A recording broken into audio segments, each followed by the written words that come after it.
Dans un entretien à la Provence, Jane Birkin a abordé l'élaboration de son album « Pardon tu dormais » dans lequel elle parle de sa fille Kate Barry, décédée en 2013. Une période difficile qui lui a inspiré deux chansons. En 2013, Jane Birkin a traversé la plus douloureuse des épreuves avec la mort de sa fille, Kate Barry. Alors que cette dernière venait d'aménager dans un immeuble du 16e arrondissement de Paris, elle a fait une chute mortelle du 5e étage. Elle avait 46 ans.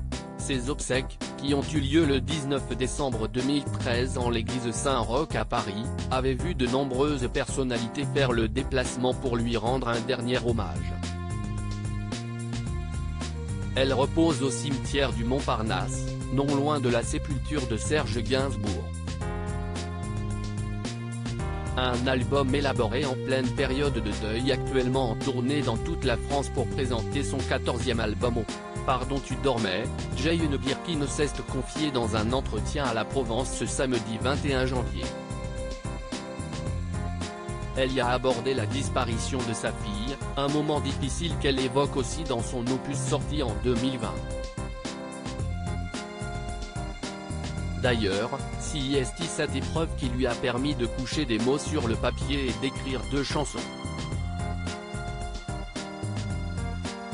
On a commencé par les chansons les plus dures que j'avais écrites dans mon agenda quand j'étais à Lyon et que j'étais extrêmement abattue à cause de la mort de Kate, a-t-elle tout d'abord expliqué. Cet objet anodin qui a tout déclenché. Et de poursuivre, j'étais passé par une pharmacie où il y avait une petite trousse avec tout ce qu'il faut pour les ongles des pieds.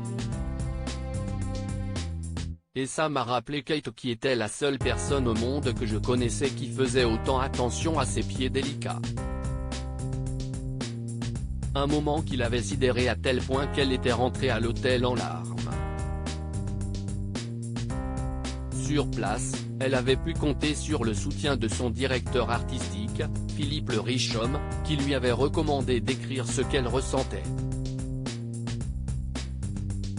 Et ça a marché. J'ai écrit Les murs épais et cigarettes. Étienne Dao qui a réalisé l'album avec elle, note de la rédaction, qui a trouvé le titre pour Les murs épais. Il comprenait tout à fait l'horreur que c'était d'aller au cimetière et d'imaginer ce qui se passe au-dessous, a-t-elle confié.